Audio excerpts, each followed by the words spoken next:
मंडळी, कमळी या मालिकेचा 5 डिसेंबरचा भाग बघण्यासाठी लाईक करा, शेअर करा, सबस्क्राईब करा आणि कमेंट करा. तर सुरू करूया आजचा भाग. जी अनिका असते ती तिच्या मैत्रिणीसोबत कॅन्टीनमध्ये बसलेली असते. त्यांच्यासोबत ती काहीतरी खात असते आणि तेवढ्यात ती त्यांना सांगते की ग्रॅनी आजीने खूप मोठा आता प्लॅन केलेला आहे आणि तो प्लॅन आता सक्सेसफुल झालेला आहे आणि त्या प्लॅनच्या मुळेच आता माझं लग्न जे आहे ते ऋषी सरांसोबत होणार आहे. त्यावर मैत्रिणी म्हणतात, काय हे खरंच शक्य आहे का? तर अनिका म्हणते, हो, माझ्या ग्रॅनी आजीमुळेच हे सगळं झालेलं आहे. शी इज सो ग्रेट वुमॅन. अशी अनिका एकदम कॉन्फिडन्सने त्यांच्यासमोर बोलते. ते बोलल्यानंतर हे पाठीमागून जो आहे ते बंड्या ऐकत असतो. अनिका मात्र खूपच खुश होत असते. अनिका म्हणते, ग्रॅनी आजीनी असा डाव खेळलाय ना की नयनतारा आंटी आता खूपच घाबरलेली आहे आणि आता ती काहीच करू शकत नाहीये. त्या डावामुळे आता तिला पायाशी येणं भागच आहे, अशी अनिका सगळ्यांना सांगत असते. आता बघाच तुम्ही, माझं आणि ग्रॅनी आजीचं नयनतारा आंटीला ऐकावंच लागणार. आंटी ऐकल्याशिवाय त्यांना काही आता बरं वाटणार नाही. शेवटी माझ्या ग्रॅनी आजीने त्यांना चांगलंच कवेत घेतलेलं आहे, अशी अनिका तिच्या मैत्रिणींना एकदम कॉन्फिडन्समध्ये येऊन अशी चुटकी मारून सांगत असते. पण हे सगळं बंड्या पाठीमागून ऐकत असतो. बंड्याला ह्याचं फार वाईट वाटत असतं. बंड्या मनातल्या मनात विचार करतो, हे कसं बरं शक्य आहे? ऋषी सरांनी अचानक लग्नाचा निर्णय कसा काय घेतला आणि या लग्नाला त्यांनी कसा काय होकार दिला, असा तो विचार करत असतो. तर आता इकडे सीन सुरू होतो. नयनतारा आणि आजी दोघी जणी सुद्धा सोफ्यावर बसलेल्या असतात. आजी नयनताराला विचारते, नयनतारा, तुला मी एक गोष्ट विचारू का? नयनतारा म्हणते, हो, विचारा ना. त्यावर आजी म्हणते, नयनतारा, तू असा हा डिसिजन कसा काय घेतलास बरं? त्यावर नयनतारा म्हणते, मी हा निर्णय ऋषीच्या हिताचं बघूनच घेतलेला आहे. आजी म्हणते, नयनतारा, मला खरं खरं सांग, तू हे सगळं तुझ्या मनापासून करतेस ना?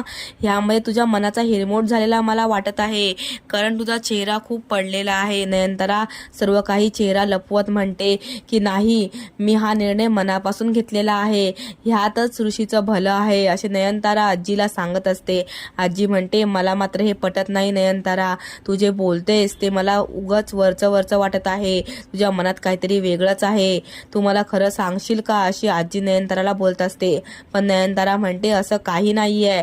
ऍक्च्युली मला खरंच अनिका आणि ऋषीचं लग्न करायचं आहे, म्हणूनच मी हा निर्णय घेतलेला आहे. आजी म्हणते की तू हा निर्णय घ्यायच्या आधी ऋषीला सुद्धा विचारलं नाहीस. त्यावर नयनतारा म्हणते, त्याच्या भल्याचाच विचार करत आहे मी आणि ऋषीला सुद्धा ही गोष्ट माहीत आहे की मी जे करेन ते त्याच्या भल्यासाठीच आहे, त्यामुळे तो या गोष्टीला नाही म्हणणार नाही. म्हणूनच मी हा निर्णय घेतलेला आहे, जेणेकरून अनिका आणि ऋषी या दोघांचं लग्न व्हावं, अशी नयनतारा आजीला उत्तर देते.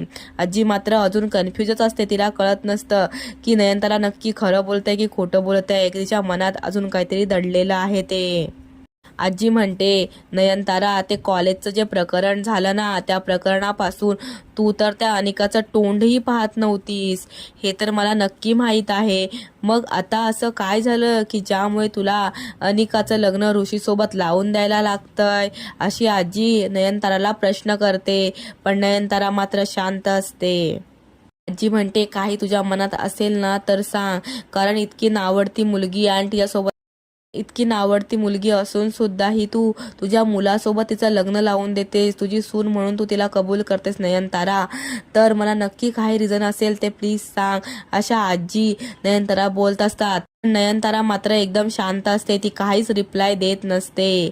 आता इकडे कमळी आणि ऋषी सरांचा सीन सुरू होतो. कमळी हातात पुस्तकं घेऊन ऋषी सरांना भेटते. ऋषीच्याही हातात पुस्तकं असतात. ती म्हणते, ऋषी सर कसे आहात? ऋषी म्हणतो, छान आहे. तुझं कसं चाललंय अभ्यास? कमळी म्हणते, छान अभ्यास चाललाय. ऋषी म्हणतो, स्पर्धा परीक्षेची तयारी कुठपर्यंत आली? मग कमळी, स्पर्धा परीक्षेची तयारी खूप उत्तम चाललेली आहे, असं त्याला उत्तर देते. कमळी मग बोलायला सुरुवात करते. बोलता बोलता ती ऋषीला विचारते, मला एक न्यूज समजलेली आहे. ऋषी म्हणतो, काय? कमळी लगेच म्हणते, सर, तुमच्या लग्नाच्या तुम्हाला खूप खूप शुभेच्छा. असं बोलल्यावर ऋषीला मात्र एकदम चकमा लागल्यासारखं वाटतं. ऋषी एकदम असा तितरबितर होऊन जातो. कमळी मात्र हसत हसत त्याला उत्तर देत असते. तिला काहीच फरक पडलेला नाहीये अशी दाखवत असते. कमळी ऋषीला विचारते, सर तुम्ही काही बोलला नाहीत की तुमचं लग्न अनिकासोबत होणार आहे. सगळं काही अचानक झालं का सर? त्यावर ऋषी काहीच उत्तर देत नाही, फक्त दाट ओठ बंद करून हा म्हणून उत्तर देतो. ऋषीची नाराजगी त्याच्या चेहऱ्यावरून सलग दिसत असते. कमळी फक्त त्याला विचारते की सर तुम्ही मला सांगायला तरी हवं होतं. ऋषी म्हणतो, हा मलाच आत्ता कळतंय, असा ऋषी तिला उत्तर देतो. ऋषी म्हणतो, हे सगळं अचानक ठरलं ग, त्यामुळे कुणाला काही सांगायला वेळच मिळाला नाही. कमळी म्हणते, हो का, ठीक आहे, तरी पण लग्नाबद्दल तुम्हाला खूप खूप शुभेच्छा, तुमचं अभिनंदन, अशी कमळी ऋषीला म्हणत असते. आता कमळी अजून काही प्रश्न विचारणार तेवढ्यातच ऋषी म्हणतो, मी निघतो, माझं लेक्चर आहे, असं बोलून ऋषी तिथून निघून जातो. कमळी पाठीमागे बघतच राहते. तर बघूया आता ऋषी आणि अनिकाचं लग्न होतंय की कमळी काहीतरी करून हे लग्न थांबवतंय. त्यासाठी बघूया नेक्स्ट एपिसोड. लाईक करा, शेअर करा, सबस्क्राईब करा आणि कमेंट करा. थँक्यू.